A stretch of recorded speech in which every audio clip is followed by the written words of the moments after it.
Hi, my name is doctor Dheeraj Pandey. मैं physical therapist हूँ और आज मैं आपको चेस्ट फिजियोथेरेपी के बारे में बताऊँगा कि इसके क्या बेनिफिट हैं। जो आजकल कोविड-19 सिचुएशन चल रही है उसके अंदर क्या होता है कि मेनली हम लोग का लंग्स पे ज़्यादा अफेक्ट कर रहा है और उसकी वजह से फटीग जल्दी हो जाता है पेशेंट, मतलब जल्दी थकने लगता है और सैचुरेशन लो जा रही है, ऑक्सीजन सैचुरेशन जो है SpO2।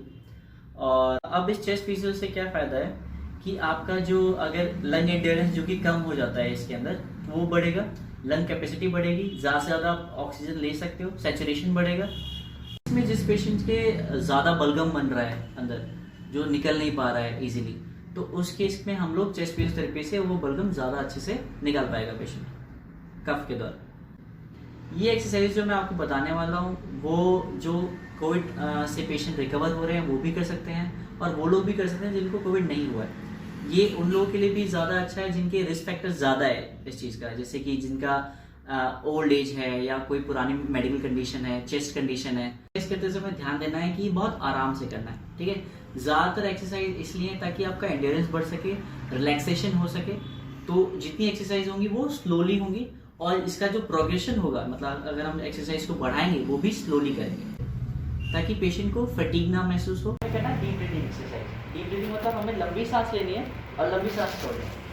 सांस लेते और सांस छोड़ते समय हमें इस चीज़ का ध्यान रखना है कि ये स्लोली लिया जाए, ठीक है। मतलब रैपिडली हमें करके बाहर नहीं निकालना, फोर्स नहीं निकालना है, हमें आराम से लेके जाना है, आराम से सांस लेना है और आराम से सांस ही छोड़ना है, ठीक है। लंबी सांस लीजिए, रुकिए, देखिए, सॉरी, रिलैक्स लीजिए।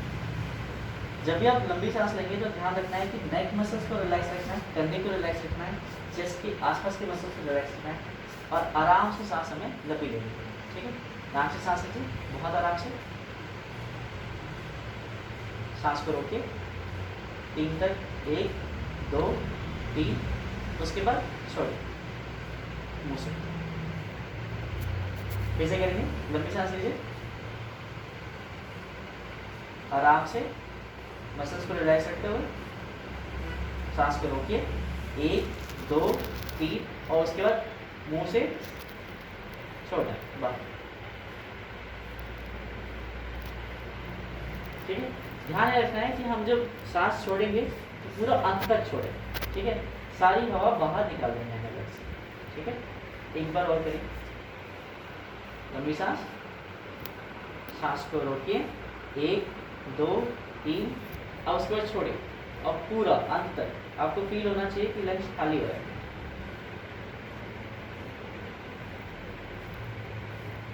बस एक्सरसाइज है ब्रीदिंग कंट्रोल एक्सरसाइज। इस एक्सरसाइज के अंदर हम लोग क्या करेंगे, ब्रीदिंग की रिदम को कंट्रोल करना है, ठीक है। लंबी सांस लेनी है 3 सेकंड तक, फिर उसके बाद 4 सेकंड तक होल्ड करना है और 5 सेकंड तक हमें फिर इसको बाहर निकालना है, ठीक है।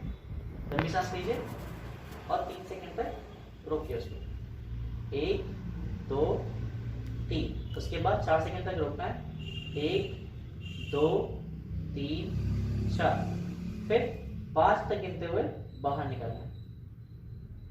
Very good. हवा बाहर निकालते समय एक चीज का ध्यान रखना है कि हमें ऐसे बाहर निकालनी है हवा जैसे कैंडल को ब्लो कर रहा है, ठीक है। एक बार करके दिखाएंगे, बस।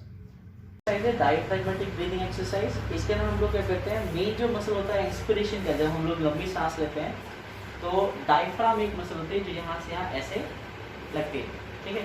जब हम लंबी सांस लेते हैं तो ये डायफ्राम नीचे रिलैक्स होता है और लंग्स एक्सपेंड होते हैं ताकि ज़्यादा से ज़्यादा एयर लंग्स के अंदर जा सके। दूसरी चीज़ है, हमें ये ध्यान देना है कि जब डायफ्राम रिलैक्स होगा तो उसके लिए जरूरी है कि पेट हमारा रिलैक्स रहे ताकि डायफ्राम नीचे जा सके। तो जब भी हम ये एक्सरसाइज करेंगे तो पेशेंट से बोलना है कि लंबी सांस लेना है और पेट को बाहर की तरफ लेके आना, ठीक है। पेट को बाहर की तरफ लेके आइए। जब पेट बाहर की तरफ आएगा तो ये डायफ्राम नीचे की तरफ उसको स्पेस मिलेगा नीचे तक जाने के लिए ताकि लंग्स हमारे एक्सपेंड पूरे हो सके। इस डायफ्रैग्मेटिक ब्रीदिंग एक्सरसाइज के अंदर क्या होता है कि ज़्यादा से ज़्यादा हम लोग का लोअर लोब जो है वो एक्सपेंड होगा और ज़्यादा से ज़्यादा ऑक्सीजन वहाँ तक पहुँचेगी, क्योंकि जब हम लोग नॉर्मल सांस लेते हैं तो बहुत शैलो ब्रीदिंग होती है, यानी कि हल्की सांस लेते हैं, तो उसकी वजह से ऑक्सीजन यहाँ तक पहुँचता है और उसके बाद वापस हम लोग छोड़ देते हैं। इस डीप ब्रीदिंग एक्सरसाइज से क्या होगा कि ऑक्सीजन पूरा अंदर तक लोअर लुब्स तक जाएगी। इस एक्सरसाइज में हमें क्या करना है, डायफ्रैग्मेटिक ब्रीदिंग एक्सरसाइज में एक हाथ चेस्ट पे रखना है और एक हाथ हमें रखना है पेट पे। इस एक्सरसाइज के अंदर हमें लंबी सांस लेनी है, लेकिन इसमें पेट को बाहर लाना है, ठीक है। चेस्ट रिलैक्स रहेगा, सिर्फ पेट बाहर आएगा, ठीक है। लंबी सांस लीजिए, नाक से पेट को बाहर लाइए, सांस को रोकिए, 1 2 3 4 और उसके बाद मुंह से फूंक मारते हुए छोड़िए। ये एक्सरसाइज को 5 से 6 बार आप कर सकते हैं। एक्सरसाइज है सेगमेंटल ब्रीदिंग। लंग्स के अलग अलग सेगमेंट होते हैं, मेनली अगर हम उसको 3 में डिवाइड करें कि अपर सेगमेंट, मिडिल सेगमेंट और लोअर सेगमेंट। हमें सेगमेंट वाइज लंग्स को एक्सपेंड करना है ताकि उस एरिया पे ऑक्सीजन पहुंच सके। पहला पोजीशन है हम लोग चेस्ट के अपर वाले पार्ट पे रखें, दोनों हाथ, ठीक है। दोनों उंगलियां ध्यान रखिएगा कि मिली हुई होनी चाहिए।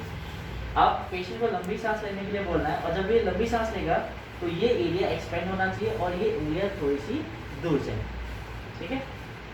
इस एरिया पे ध्यान देना, ठीक है। लंबी सांस लीजिए,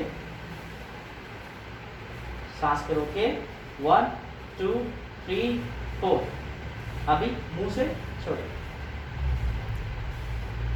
बस। पोजीशन हमें हाथ को, दोनों हाथों को बीच में रखना है, ठीक है। दोनों उंगलियां मिली हुई होनी चाहिए, ठीक है। फिर से पेशेंट को बोलना है कि लंबी सांस लेना है, नाक से सांस को रोकना है, 1 2 3 4 और उसके बाद मुंह से छोड़ना है। जब भी आप लंबी सांस लोगे तो ये एरिया एक्सपेंड करना, तो ये जब उंगलियां जो होंगी वो थोड़ी दूर चली जाएंगी ताकि हमें ये समझना है कि ये एक्सपेंड हो रही है, तो एक विजुअल फीडबैक भी मिलता है इससे। ओके, थर्ड पोजीशन क्या रखना है, हमें दोनों हाथ को साइड में रखना है, ठीक है। ध्यान रखिएगा कि आगे नहीं रहेगा, साइड दोनों, ठीक है। अब पेशेंट को बोलना है लंबी सांस लेनी है और ये एरिया एक्सपेंड करना है, ठीक है। सिर्फ इस एरिया पे ध्यान देना है, लोअर वाले, ठीक है। लंबी सांस लीजिए, नाक से, वेरी गुड, रोकिए, 1 2 3 4। अभी मुंह से छोड़िए,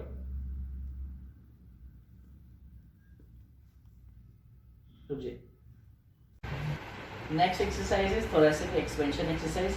इसके अंदर हम लोग क्या करेंगे, जो थोरैक्स वाला जो पार्ट है उसको हम लोग ऐसी एक्सरसाइज करें जिससे वो एक्सपेंड हो, ताकि हमारे जो लंग्स है वो भी साथ में एक्सपेंड करें, ठीक है। हाथ, दोनों हाथ जोड़िए, सामने रखिए।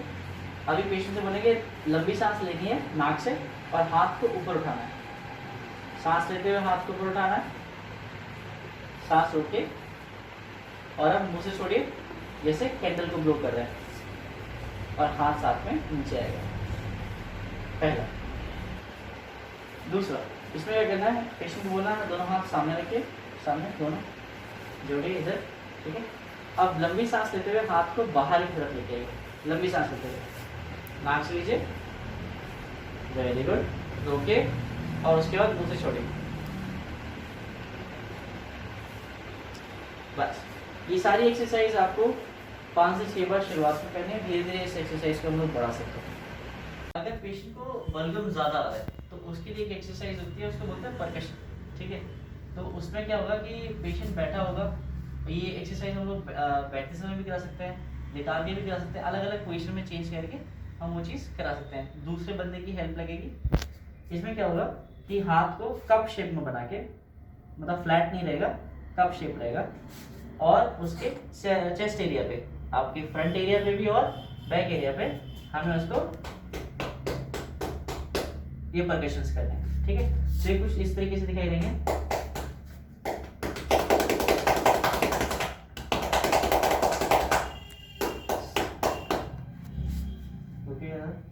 इससे क्या होगा, अगर पेशेंट को बलगम ज़्यादा आ रहा है तो मोबिलाइज हो सकता है कि अगर लंग्स के कुछ पार्ट के अंदर है तो इन सारी एक्सरसाइज से और साथ में अगर हम लोग परकशंस करते हैं तो उससे वो जो लंग्स के वॉल से जो अगर चिपका हुआ है बलगम तो बाहर आता है और आसानी से वो कफ के द्वारा पेशेंट बाहर निकाल सकता है बलगम को।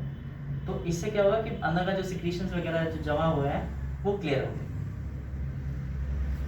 नेक्स्ट एक्सरसाइज है हफिंग। हफिंग के अंदर क्या करते हैं हम लोग कि मुंह खोल के हम लोग को बाहर की तरफ हवा बाहर फेंकनी होती है, ठीक है। इसमें क्या करेगा जैसे कि हाथ एक आगे रखना है आपको फेस की तरफ, ठीक है। और जैसे शीशे के सामने हम लोग भाप करते हैं, वैसे ही मुंह से बाहर की तरफ हवा फेंकनी है, लंबी सांस लेनी है और ठीक है। एक ये है जोर से एक थ्रस्ट के साथ आपने बाहर फेंका है, दूसरा है लंबी सांस लेना है और आराम से मुंह खुला करके ही बाहर निकालने का हवा।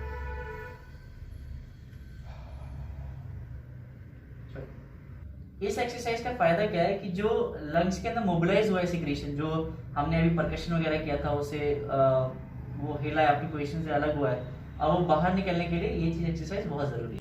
ये रिलैक्सेशन टेक्निक है। इस कंडीशन में जो कोविड-19 के पेशेंट्स होते हैं उनको थकान जल्दी हो जाती है या सांसें फूलने लगती हैं, सैचुरेशन कम होने लगता है। इस केस के अंदर हम लोग ये एक्सरसाइज करा सकते हैं। ये रिलैक्सेशन टेक्निक है। दोनों हाथ बोलेंगे पेशेंट को तकिए के ऊपर रखना है और लीन हो जाना उसमें, ठीक है। इस पोजीशन में क्या है कि आपके शोल्डर मसल रिलैक्स है, नेक मसल्स रिलैक्स है, तो आपका इजी होता है ब्रीदिंग। आप लंबी सांस लोगे, पेट को बाहर लाओगे और फिर उसके बाद सांस को छोड़ोगे। नेक्स्ट पोजीशन प्रोनिंग पोजीशन है, यानी कि उल्टा लेटने वाली पोजीशन है, ठीक है। इस पोजीशन को डॉक्टर ज़्यादा प्रिस्क्राइब करते हैं क्योंकि इससे सैचुरेशन बढ़ रहा है, ठीक है। कैसे होता है इसके अंदर हमें करना क्या है, हाथ के नीचे एक पिलो रखना है, सर के नीचे एक पिलो आएगा, चेस्ट के नीचे पिलो आएगा, एब्डोमिनल वाला जो पार्ट है, जो यानी कि जो पेट वाला पार्ट है, उसके नीचे कोई पिलो नहीं रहेगा, गैप रहेगा, ताकि आप आराम से लंबी सांस ले सके और पेट को बाहर ला सके, ठीक है। फिर पेल्विस के नीचे पिलो आएगा और घुटने और शिन के नीचे पिलो आएगा, जिससे क्या होगा कि आपका पाँव जो है नीचे नहीं लगेगा, ठीक है, तो प्रेशर पॉइंट्स नहीं बनेंगे, आराम से ये रिलैक्स रहेगा। अभी इसके अंदर क्या ध्यान देना है हमें, इसको बोलते हैं स्विमर्स पोजीशन, यानी कि ये वाला हाथ आपका नीचे, राइट वाला, लेफ्ट वाला हाथ ऊपर और उसी तरफ आपको फेस करना है, दूसरी तरफ रोटेट ना करके इसी तरफ रहेगा। अगर मैं इस पोजीशन को रिवर्स कर देता हूँ तो ये हाथ ऊपर रहेगा, ये हाथ नीचे और गर्दन उस तरफ टर्न करनी, ठीक है। रिलैक्सेशन पोजीशन है, इससे सैचुरेशन काफ़ी इंक्रीज होती है।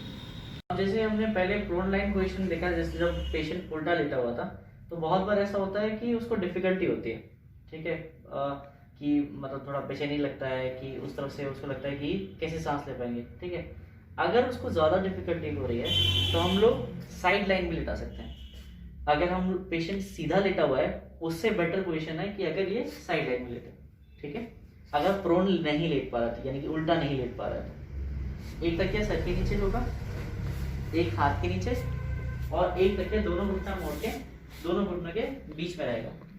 ये भी रिलैक्सेशन टेक्निक है ताकि आराम से पेशेंट लेट सके